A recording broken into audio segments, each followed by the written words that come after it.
Good evening guys, कैसे हो आप लोग। तो जैसा कि आप जानते हो कि काफ़ी समय से आपको इंतज़ार था किसका, पीएनएसटी का। और व्यापम ने भांग धतूरा सब खा करके आपके लिए एग्ज़ाम की डेट घोषित कर दी है। आज 31 तारीख है। 31 तारीख से आपका फॉर्म भरना स्टार्ट हो रहा है। यहाँ पर क्या लिखा हुआ है, पहले की जैसा मैं बताऊँ, पीएनएसटी होता था और जीएनएसटी होता था। इन्होंने पहले जीएनएसटी को बंद किया, फिर पीएनएसटी स्टार्ट किया। बीच में एग्जाम लिया, 1 साल से एग्जाम नहीं हुआ, उसका रिजल्ट अभी आया नहीं है, पेंडिंग में है। अब उसके बाद में इन्होंने फिर से क्या किया, कैलेंडर जारी किया। कैलेंडर जारी करने के बाद में फॉर्म दिया है और इसमें क्या लिखा है, pre nursing selection test PNST. यही होता है जिसका हम काफी समय से इंतजार कर रहे थे, पीएनएसटी। साथ में क्या जोड़ दिया इन्होंने, एंड जनरल नर्सिंग एवं मिडवाइफरी ट्रेनिंग सिलेक्शन जीएनएमएसटी 2024 के लिए इसको जोड़ दिया गया है। जब ये ले रहे हैं तो पहले ही रूल बुक में दे देते, पहले ही कैलेंडर जब जारी किया था उसमें बता देते कि ये जीएनएमएसटी के लिए भी होगा, साथ में होंगे। भाई जो तैयारी पीएनएसटी की कर रहे हैं लोग, वो साथ में इसकी भी प्रिपरेशन करते, सिलेबस के अकॉर्डिंग पढ़ते, परंतु नहीं, व्यापम सोया हुआ था। उसने बस क्या किया, उसको पूछा गया कि भाई फॉर्म क्यों नहीं निकल रहा है। दैनिक भास्कर में 2-4 बार छपा कि 23 का रिजल्ट नहीं आया है, 24 का कैलेंडर कब आएगा, फॉर्म कब आएगा।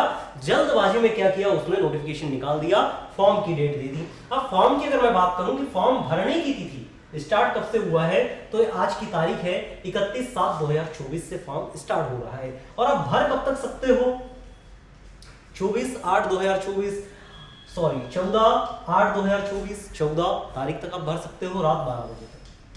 12 है क्योंकि व्यापम को आप जानते हो, कोई भी चीज़ 12 बजे के पहले नहीं करती, चाहे करप्शन हो चाहे एग्जाम हो, सब कुछ 12 बजे तक चलता है। तो यहाँ पर आप कब तक कर सकते हो, 14 तारीख तक फॉर्म भर सकते हो।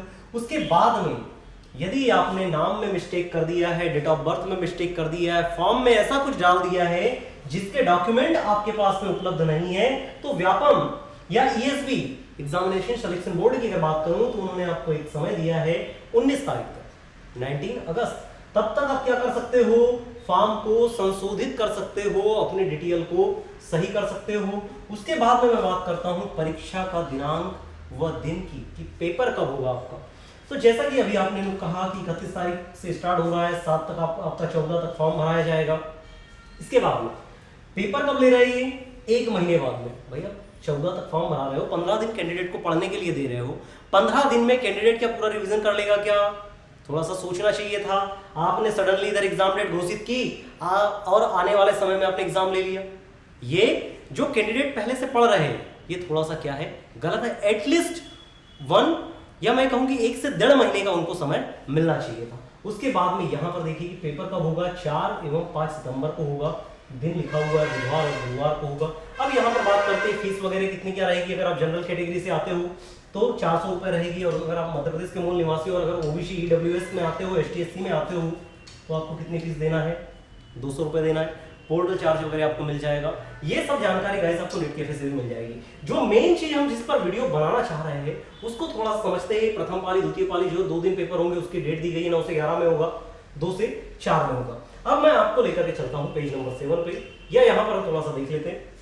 यहाँ पर आपका परीक्षा का पाठ्यक्रम दिया हुआ है, कहाँ पर है, पेज नंबर 24 से 29 में। क्लियर है क्या। तो यहाँ पर हम थोड़ा सा देखते हैं कि इसमें दिया क्या हुआ है। 5 और ये रहा आपका 6, 7।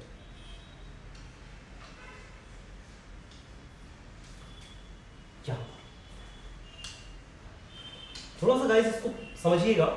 यहां पर क्या लिखा हुआ है, परीक्षा का पाठ्यक्रम लिखा हुआ है। परीक्षा हेतु विभाग द्वारा प्रदान किए गए पाठ्यक्रम के आधार पर परीक्षा आयोजित की जाएगी। कर्मचारी चयन मंडल मध्य प्रदेश द्वारा पोर्टल पर परीक्षा का सिलेबस कक्षा 12वीं ओनली फॉर 12th लिखा है, 11th लिखा है क्या, नहीं।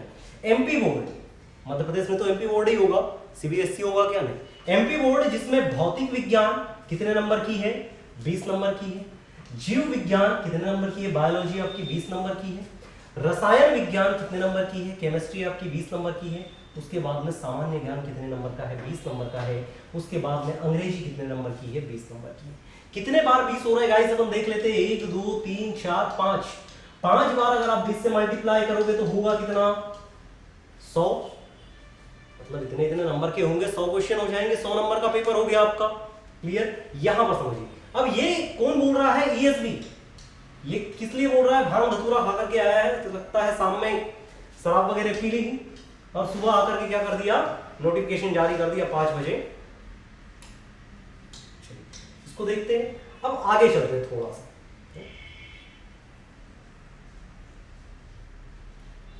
ये तो परीक्षा की अवधि हो गई आपकी, थोड़ा और आगे चले, 24 पे चलते हैं सीधा।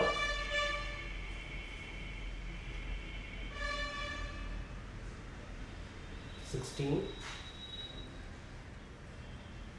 18, 20) यहाँ पे थोड़ा समझ लीजिए कि पेपर की डेट हो गई, इसके बाद में परीक्षा की तारीख हो गई, कब कब होगा ये हो गया। उसके बाद में यहाँ पर ये फॉर्म की डेट दे दी, आपको फीस दे दी, यहाँ पर एग्जाम सेंटर दे दिया, कहाँ कहाँ पर इसके एग्जाम ऑनलाइन केंद्र कहाँ पर होंगे, पेपर के डेट दिए हुए, कितने सेंटर होंगे। तो टोटल 9 सेंटर दिए हुए, ग्वालियर है, सतना, जबलपुर, सागर, इंदौर, रीवा, भोपाल और उज्जैन, ये सेंटर हो गए। अब यहाँ पर ऑनलाइन परीक्षा की प्रणाली दी गई है कि ऑनलाइन कैसे होगा, सीबीटी कैसे होने वाला है आपका, सीबीटी फर्स्ट। अब यहाँ पर बात करते हैं कि ये जो डायग्राम आपको दिया हुआ है, या मैं पीडीएफ की करूँ की बात करूँ, ये पाठ्यक्रम अध्याय 3 में पाठ्यक्रम यहाँ पर भी दिया हुआ है। और मैं यहाँ अगर बात करूँ, ये किसका दिया हुआ है गाइस, पहले इसको देख लीजिए क्या लिखा हुआ है। ये यहाँ पर लिखा हुआ है क्या, पीएनएसटी, जीएनएमएसटी और पीएनएसटी यहाँ पर लिखा हुआ है अध्याय 3 में, सेम टू सेम। यहीं अगर मैं बात करूं दूसरे इसमें, ये क्या है, कर्मचारी चयन मंडल भोपाल, और ये किसका है, एएनएम का है, केवल लड़कियों के लिए। ये किसका है, एएनएम का है। अब यहां पर इसमें हम बात करें इसके सिलेबस की,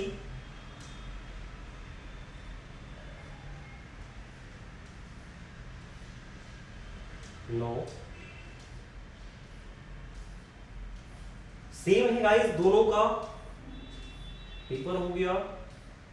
नॉर्मलाइजेशन की प्रोसेस बता दी इन्होंने।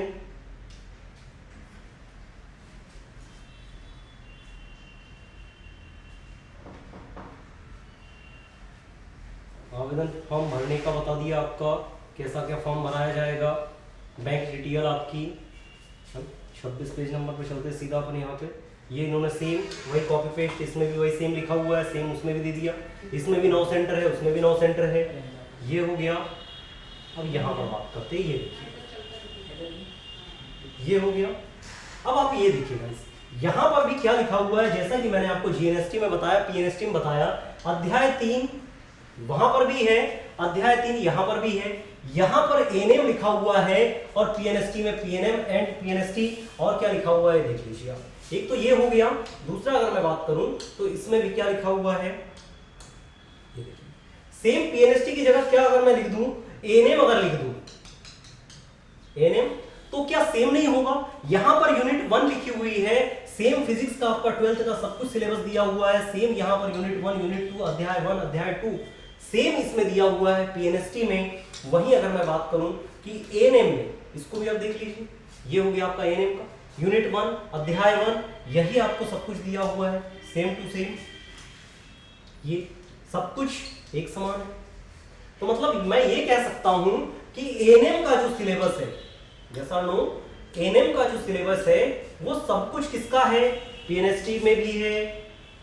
वो इसलिए मैं बोल रहा हूं क्योंकि ईएसबी व्यापम में जो बैठे हुए हैं, उन्होंने प्रेशर के चलते प्रेशर को अपने आप पर इतने ज्यादा ले लिया कि उन्होंने सोचा कि यहां पर सिर्फ अगर पीएनएसटी और जहां एएनएम का उन्होंने जस्ट पहले दिया था उसकी जगह अगर पीएनएसटी कर दिया जाए तो काम उनका हो जाएगा। पर वो ये भूल गए कि पीएनएसटी में पेपर 150 नंबर का होता है, जो पहले भी होता था, परंतु इन्होंने क्या किया, लिखा तो है कि 150 नंबर का पेपर होगा, 2 घंटे का होगा, बिल्कुल सही लिखा, परंतु एक कॉपी पेस्ट में क्या हो गए, भूल गए कि हमने ऊपर क्या लिखा है कि 100 नंबर होंगे, आपका फिजिक्स होगा, केमिस्ट्री होगा, बायो होगा और जीएस होगा, ये डाल दिया गया, इंग्लिश डाल दिया गया। 5 सब्जेक्ट में आपका सब कुछ सेम है। परंतु एक बात आप मुझे बताइए कि जो आपका सिलेबस पहले एएनएम में दे चुके हैं, वही सेम आपने उठा करके ये पूरा physics same to same 12th की पूरी फिजिक्स, ये देखिए पूरी 12th की पूरी फिजिक्स है ना, general English same to same जो एएनएम में है, सेम वोकेबलरी है, सेम फ्रेजेस है, सेम एंटोनिम्स है, सिनोनिम्स है, अल्टरनेटिव, नेगेटिव, उसके बाद में नरेशंस है, कॉमन एरर्स है, स्पेलिंग मिसमैच है, सब कुछ इसमें आपको सब कुछ सेम दिया है, परफिक्स सफिक्स है, उसके बाद में एग्रीमेंट दिया हुआ है, वोकेबलरी दिया है, कॉम्प्रिहेंशन दिया है, सब कुछ आपको इसमें सेम मिलेगा। किससे? जैसे सेम किससे मिलने वाला है? एएनएम से। सेम किससे मिलेगा? एएनएम से। ये आप देख लीजिए सब कुछ क्या है इसमें भी। ये एएनएम के आपके कितने हैं? यूनिट 6, यूनिट 9 इसमें आपको फिजिक्स की मिलने वाली है 12th की। इसके बाद में अगर मैं बात करूं कि ये देखिए यूनिट आपकी रसायन शास्त्र, केमिस्ट्री की यूनिट आपको सब ये सब कुछ एएनएम की आपको किसमें मिलने वाली है? केमिस्ट्री की मिलने वाली है। क्लियर हुआ इतना? इसके बाद में जो इंग्लिश का है, अब थोड़ा सा इसमें हम जीके भी देख लेते हैं कि इसमें जीके में क्या दिया हुआ है। ये हो गया जैव, ये हो गया, इसके बाद आगे चले ये general English same to same उसमें भी दिया था, सफिक्स, परफिक्स, नरेशन सब कुछ सेम है। पीएनएसटी और एएनएम में कोई भी डिफरेंस नहीं है। अब ये रहा सामान्य ज्ञान। किसमें देख रहे हो? ये अभी आप किसमें देख रहे हैं? एएनएम। किसमें है? ये अभी हम एएनएम-एसटी में देख रहे हैं, एएनएम में है। यही सेम अगर मैं बात करूं कि आपको किसमें मिल जाएगा, ये आप देख रहे हो इंग्लिश, इंग्लिश के बाद में जस्ट ये आप देख रहे हो क्या है? सामान्य ज्ञान। सब कुछ एएनएम का ही है, ये भी एएनएम वाला ही है, सब कुछ सेम, कोई इसमें चेंजेस है क्या? नहीं। मतलब मैं ये कह सकता हूं कि एएनएम में जो एएनएम का जो पाठ्यक्रम है वो कैंडिडेट पीएनएसटी का भी पाठ्यक्रम दे सकता है। मतलब गधे और घोड़े में कोई अंतर होता है क्या? नहीं। इन्होंने साबित कर दिया शाम को पीकर बैठ करके कि हाँ कॉपी पेस्ट करके वैसे ही व्यापम बदनाम है व्यापम घोटाले के लिए। सेम टू सेम हो गया क्या? इन्होंने कॉपी पेस्ट करके क्या बना दिया गया?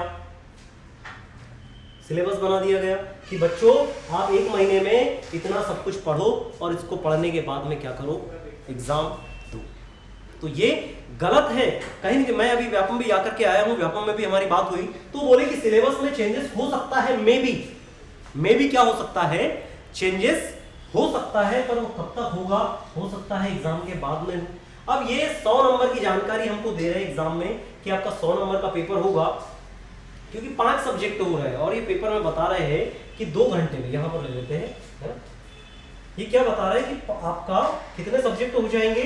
यहां पर अगर मैं बात करूं तो ये आपको 5 सब्जेक्ट की बात कर रहे हैं। एक तो फिजिक्स की बात कर रहे हैं, केमिस्ट्री की बात कर रहे हैं, बायो की बात कर रहे हैं, इंग्लिश की बात कर रहे हैं और सामान्य ज्ञान की जीएस की बात कर रहे हैं। 5 सब्जेक्ट होते हैं गाइस। 20 × 5 करोगे 100 नंबर का हो रहा है। फिर अगर 100 नंबर आपके हो रहे हैं तो मतलब 100 क्वेश्चन बिजनेस क्वेश्चन के हिसाब से। अब अगर मैं बात करूं कि आप पेपर ले रहे हो 2 घंटे का, 2 आवर का पेपर हो रहा है आपका 150 नंबर का, तो आप मुझे एक बात बताइए कि 150 नंबर में 100 क्वेश्चन कैसे आप डिवाइड करोगे? ऐसा तो कहीं भी रूल बुक में नहीं लिखा हुआ है। मतलब ये कहीं ना कहीं क्या है, जो व्यापम है सो करके बना रहा है पेपर। अब पेपर भी सेट करेंगे तो आप जानते ही हो 5 से 7 क्वेश्चन तो ऐसे डालेंगे गलत हो जाएगा। तो ये व्यापम के बारे में है गाइस। इसके बाद में थोड़ा सा आपको सर बताएंगे, है ना, जो जानकार है इसके, काफ़ी अच्छा पढ़ाते हैं सर हमारे, तो इसके बाद में सर आपको बताएंगे। धन्यवाद।